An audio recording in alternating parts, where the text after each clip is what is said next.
Senang sekali atas hari yang Tuhan jadikan bagi kita untuk datang menyembah Dia. Mari kita mempersiapkan hati dan pikiran kita untuk menyembah Tuhan. Mazmur pasal 19 ayat 2. Langit menceritakan kemuliaan Allah dan cakrawala memberitakan pekerjaan tangannya. Pertolongan kita adalah dalam nama Tuhan yang menjadikan langit dan bumi. Ibadah kita pada saat ini ditabiskan dalam nama Allah Bapa, Putra, dan Roh Kudus. Mari kita masuk dalam doa. Tuhan yang bertata dalam kerajaan surga, kami bersyukur Tuhan jikalau hari ini kami diberikan kesempatan sekali lagi untuk datang memuji dan memuliakan nama-Mu. Kami percaya Tuhan bahwa Engkau sendiri akan memberkati ibadah kami pada hari ini. Kami berdoa untuk setiap kami yang ada di rumah kami masing-masing. Biarlah Tuhan yang menyertai dan melindungi kami dari wabah yang saat ini sedang mewabah di dunia kami ya Tuhan. Kami serahkan dalam tangan Tuhan. Hanya dalam nama Tuhan Yesus kami berdoa. Amin. Mari kita menyembah Tuhan. Kita awali pujian kita, Anugerah Terbesar. Benar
mengajak jemaat untuk bangkit berdiri. Mari kita sama-sama mengikrarkan pengakuan iman rasuli. Pengakuan iman rasuli. Aku percaya kepada Allah, Bapa yang Maha Kuasa, Khalik langit dan bumi, dan kepada Yesus Kristus, anaknya yang tunggal Tuhan kita, yang dikandung daripada Roh Kudus, lahir dari anak darah Maria, yang menderita sengsara di bawah pemerintahan Pontius Pilatus, disalibkan, mati dan dikuburkan, turun ke dalam kerajaan maut. Pada hari yang ketiga, bangkit pula dari antara orang mati, naik ke surga, duduk di sebelah kanan Allah, Bapa yang Maha Kuasa, dan dari sana ia akan datang untuk menghakimi orang yang hidup dan yang mati. Aku percaya kepada Roh Kudus, gereja yang kudus dan am, persekutuan orang kudus, pengampunan dosa, kebangkitan tubuh, dan hidup yang kekal. Amin.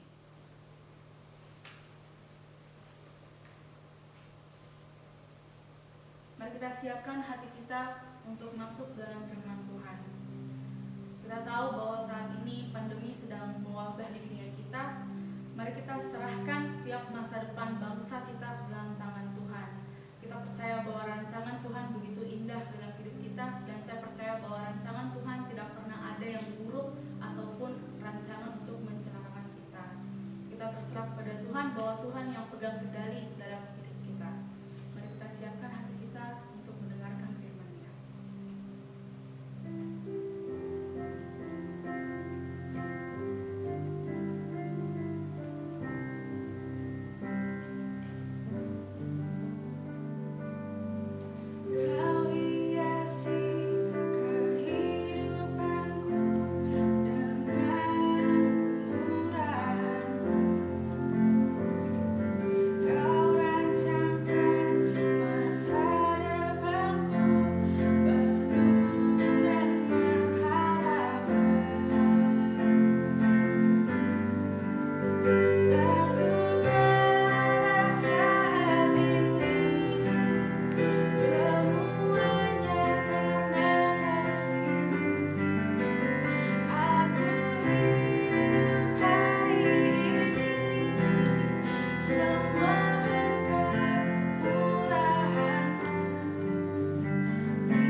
Shalom, selamat berjumpa kembali Bapak Ibu yang dikasihi Tuhan Yesus Kristus.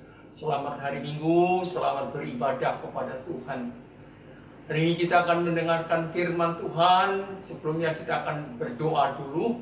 Mohon pimpinan Tuhan untuk merenungkan firman Tuhan pada hari ini. Bapa di surga, kami naikkan pujian syukur kepadamu. Di hari Minggu, hari yang penuh sukacita. Hari ini adalah harinya Tuhan. Kami bersyukur diberi kesempatan kembali untuk menyembah-Mu, memuji kebesaran Tuhan. Bapa, berkati jam ini Tuhan, ketika kami merenungkan firman Tuhan. Mohon Roh Kudus menjadi guru kami yang agung, mengajar kami firman-Mu ini. Berkati kami semua, jemaat yang mendengar di rumah mereka masing-masing. Pakai hamba-Mu yang sederhana ini Tuhan. Terima kasih Bapa. Di dalam nama Tuhan Yesus kami berdoa. Amin. Firman Tuhan pada hari ini kita akan mendengarkan dari kitab Roma pasal 11 ayat 33 sampai 35. Demikian firman Tuhan. Oh, alangkah dalamnya kekayaan hikmat dan pengetahuan Allah. Sungguh tak terselidiki keputusan-keputusannya, dan sungguh tak terselami jalan-jalannya. Sebab siapakah yang mengetahui pikiran Tuhan? Atau siapakah yang pernah menjadi penasihatnya? Ataukah siapa yang pernah memberikan sesuatu kepadanya sehingga ia harus menggantikannya? Kemudian kita akan baca lagi satu bagian perjanjian lama, kitab Yesaya 55 ayat 8 dan 9. Demikian firman Tuhan. Sebab rancanganku bukanlah rancanganmu, dan jalanmu bukanlah jalanku. Demikianlah firman Tuhan.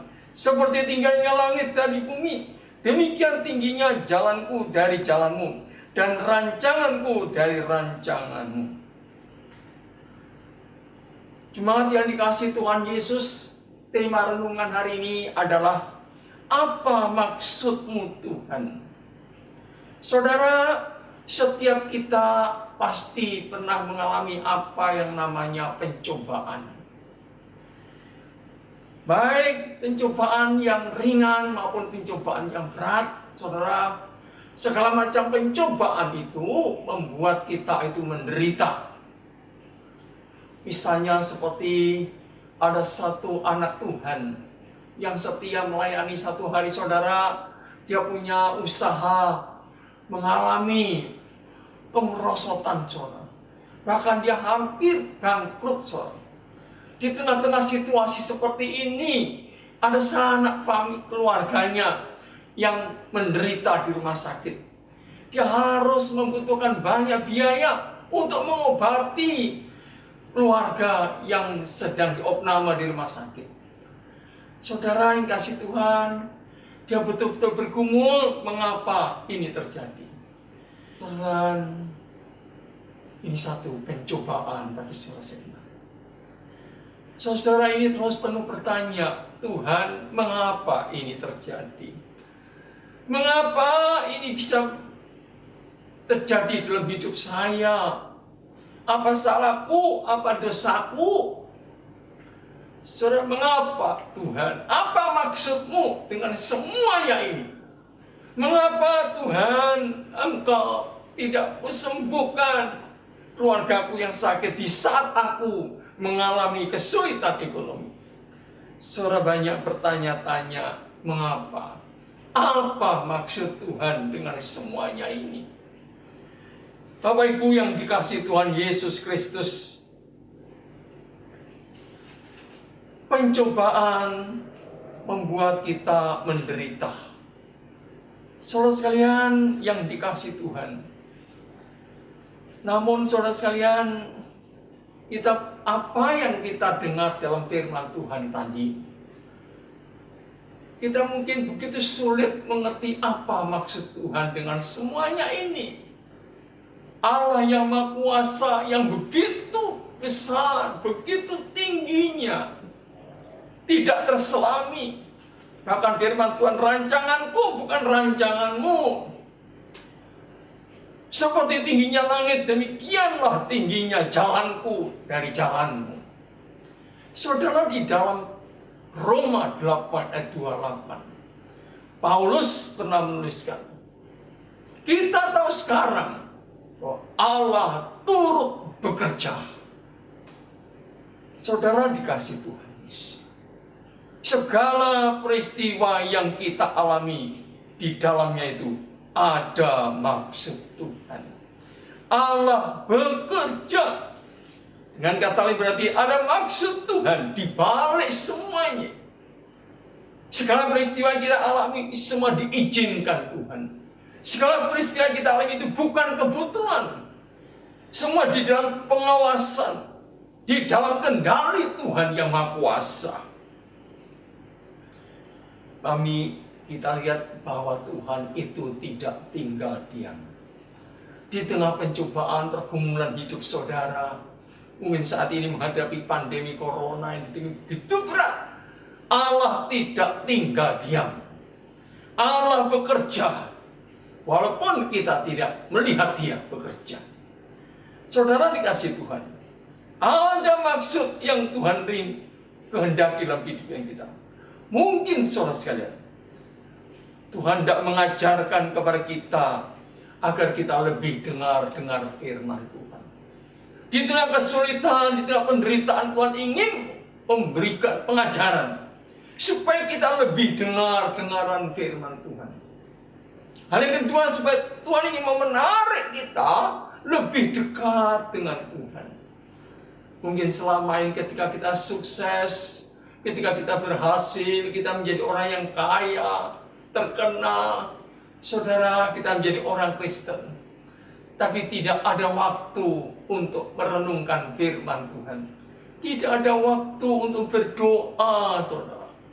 Ketika kita mengalami kesulitan, disitulah Tuhan mau menarik kita untuk lebih dekat dengan Dia, untuk merenungkan firman Tuhan yang ajaib.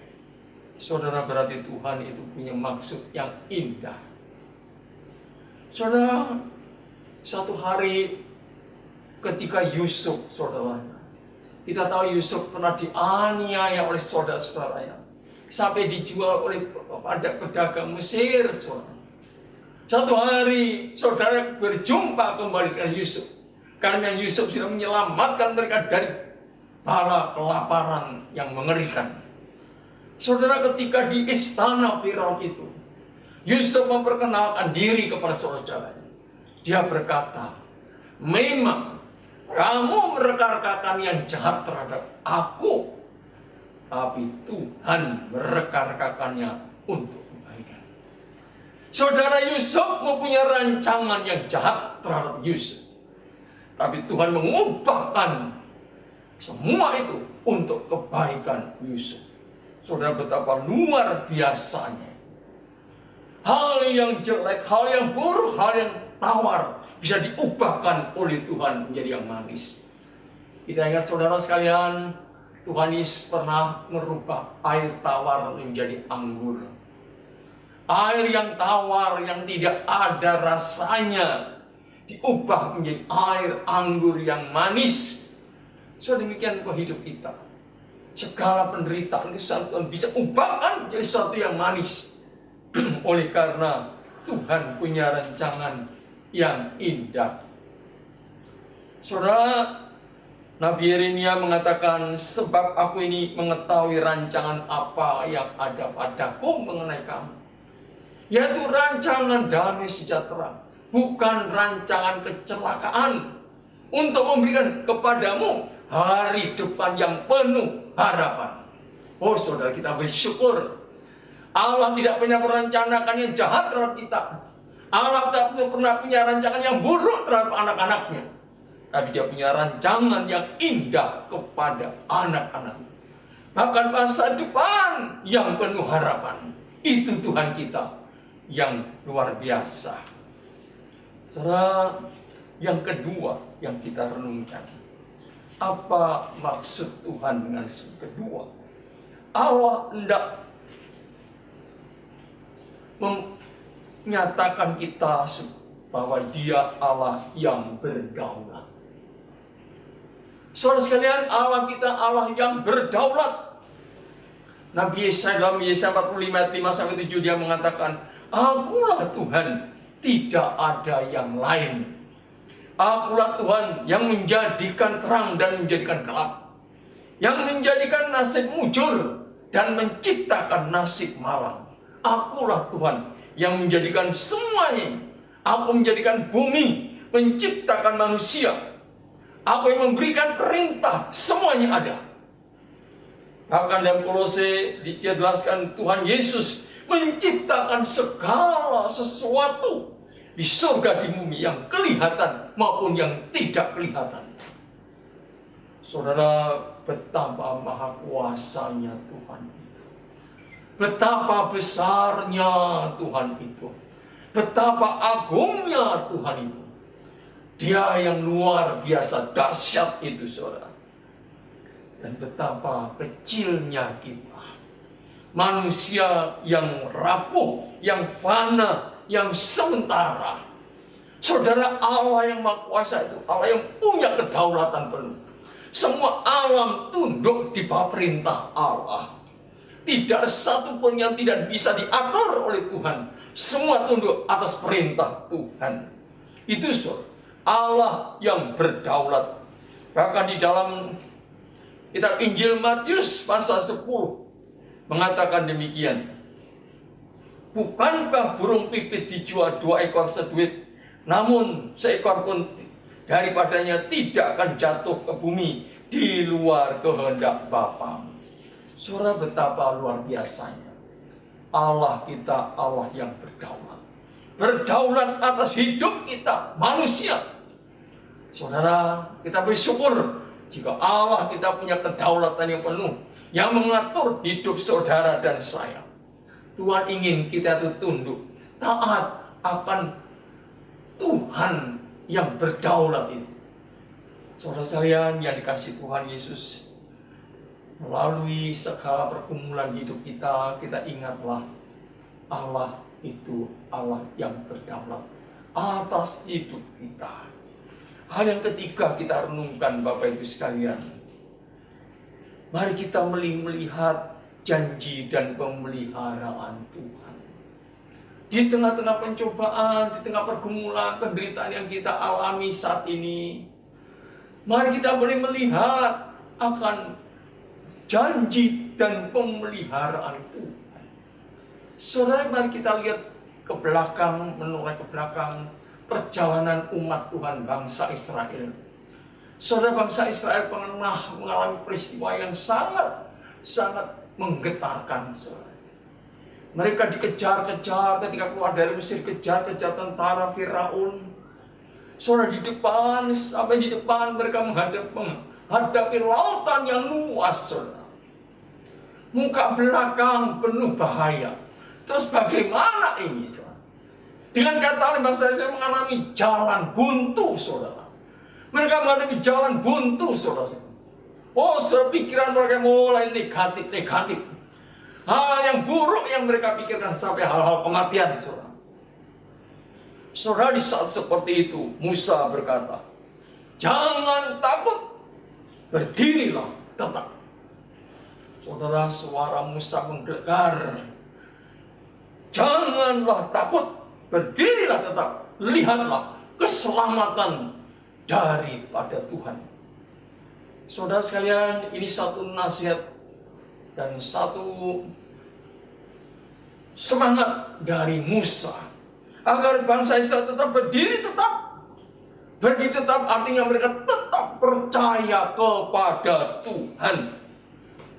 Nantikan Tuhan, Dia akan bertindak.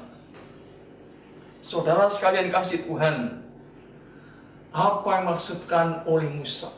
Jangan kamu pernah menyerah dengan keadaan apapun juga. Jangan berpikiran negatif. Saudara, seringkali pikiran negatif kita itu mudah curiga. Curiga bahkan yang paling menyedihkan, curiga kepada Tuhan. Mengapa Tuhan tidak peduli? Apa Tuhan tidak sanggup? Apa Tuhan tidak bisa menolong?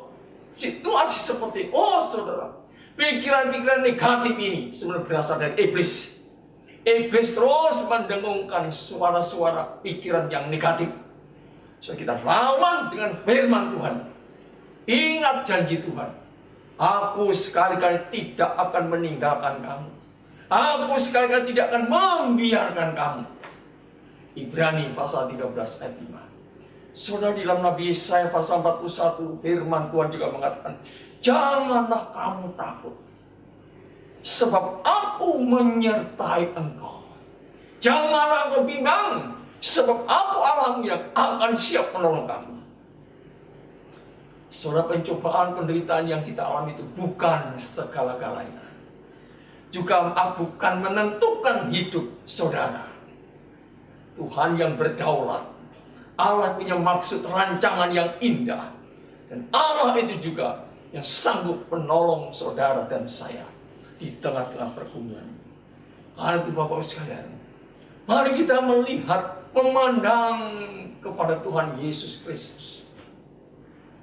Di dalam dunia kita mengalami pencobaan, tidak perlu pernah kita mencucurkan darah, kata penulis Ibrani pasal 12. Tapi Yesus Kristus, Sang Juru Selamat itu, Dia telah mencucurkan darah.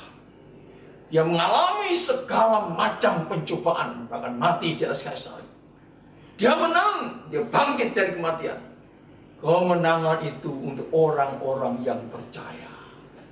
Oh saudara, kita bersyukur. Mari kita terus menyengarakan hati kita, pikiran kita, iman kita kepada Sang Juru Selamat yang pernah menderita di atas kayu salib, yang sekarang sudah menang. Kemenangan itu kita nikmati sampai hari ini. Firman Tuhan mengatakan, berserulah kepadaku pada waktu kesesakan, aku akan meluputkan engkau dan engkau akan memuliakan aku. Saudara, ialah di akhir renungan ini, mari di tengah pergumulan hidup ini, kita tidak kembali berpikiran negatif. Tapi mari kita arahkan hal yang positif, memandang Tuhan yang punya rancangan yang indah bagi saudara dan saya. Allah yang tidak pernah meninggalkan kita. Allah yang punya kuasa menolong saudara dan saya. Amin. Mari kita berdoa. Bapa di surga, kami bersyukur untuk firman Tuhan pada hari ini Tuhan. Di tengah-tengah pergumulan hidup kami, di tengah-tengah penderitaan kami pada masa kini, bahkan pada masa-masa pandemi corona ini Tuhan, begitu banyak anak-anakmu bertanya-tanya, Tuhan, apa maksud semuanya ini? Oh Bapak, kami bersyukur firman Tuhan, bahwa Engkau punya maksud dan tujuan yang indah di balik semuanya ini. Engkau punya rancangan yang jauh lebih hidup kami Tuhan. Rancanganmu bukan rancanganku. Rancanganmu terlalu tinggi Tuhan. Berikan kami hati taat, hati yang penuh percaya kepadamu Tuhan. Berikan hati yang melihat betapa Engkau Allah yang berdaulat, Allah yang maha kuasa, bahkan Allah yang sanggup menolong. Karena Engkau sudah pernah mengalahkan segala macam pencobaan. Saat ini juga Tuhan sanggup menolong anak-anakmu di tengah-tengah segala pencobaan mereka. Entah sakit, penyakit, masalah ekonomi, masalah keluarga, masa depan. Oh Tuhan Yesus, Engkau sanggup menolong mereka. Berkati jemaat-Mu Tuhan, yang kehidupan mereka. Terima kasih Bapa. Di dalam nama Tuhan Yesus kami berdoa. Amin.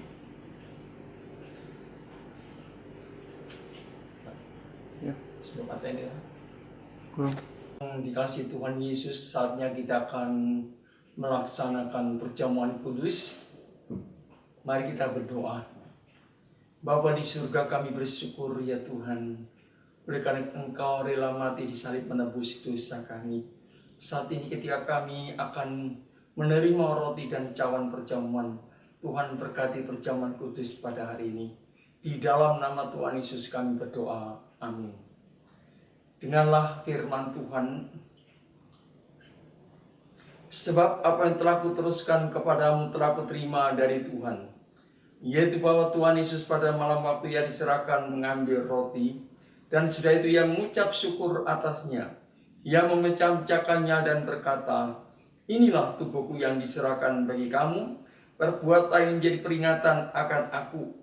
Demikian juga ia mengambil cawan sudah makan lalu berkata, cawan ini adalah perjanjian baru yang dimeteraikan oleh darahku. Perbuatlah ini setiap kali kamu minumnya, menjadi peringatan akan aku.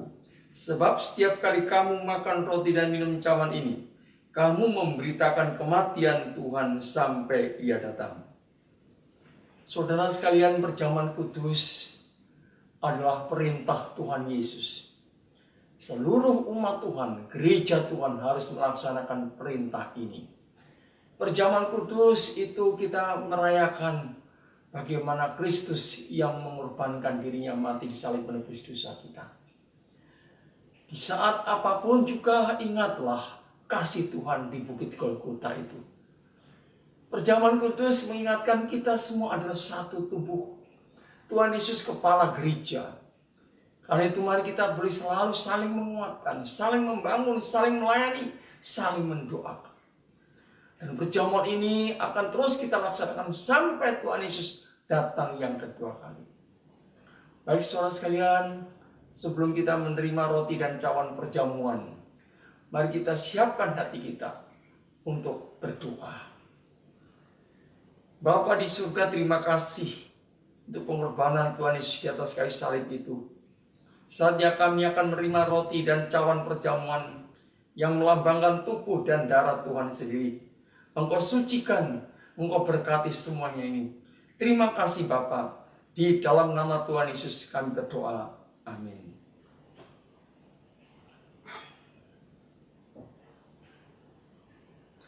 Pada malam waktu Tuhan Yesus diserahkan, Ia mengambil roti, mengucap syukur dan memecah-mecahkannya. Inilah tubuhku yang diserahkan bagi kamu. Setiap kamu makannya menjadi peringatan akan aku. Kemudian Tuhan Yesus mengambil cawan. Cawan ini adalah perjanjian baru yang dimeteraikan oleh darahku. Setiap kali kamu minumnya menjadi peringatan akan aku.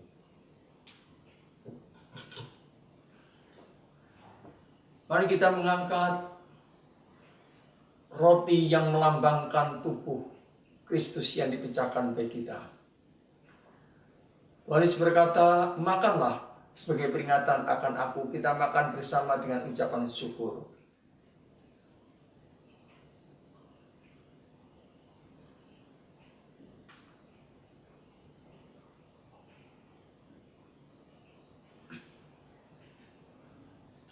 Selanjutnya kita mengangkat cawan yang melambangkan darah Kristus yang menyucikan hati kita. Tuhan Yesus berkata, minumlah sebagai peringatan akan aku. Mari kita minum bersama dengan ucapan syukur.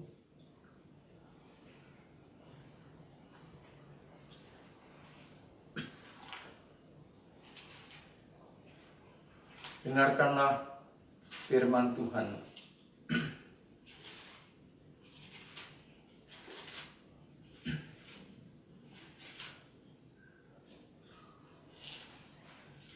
Tetapi sesungguhnya penyakit kitalah yang ditanggungnya, dan kesengsaraan kita yang dipikulnya.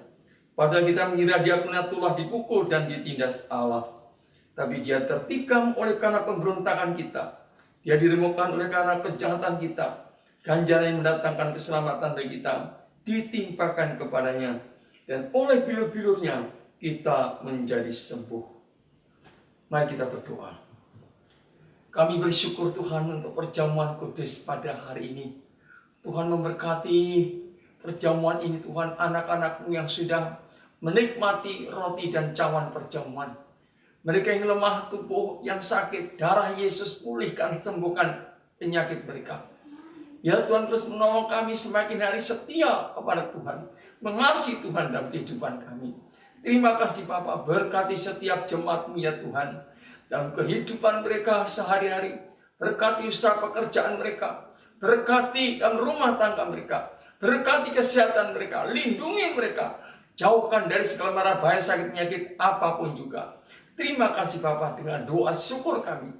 Jemaat yang dikasihi Tuhan Yesus, arahkan hatimu dan terimalah berkat Tuhan. Kiranya anugerah Tuhan Yesus Kristus, kasih Allah yang sempurna, pertolongan, penghiburan, kekuatan dari Roh Kudus menyertai memberkati saudara mulai saat ini sampai Maranatha, Tuhan Yesus datang yang kedua kalinya. Amin.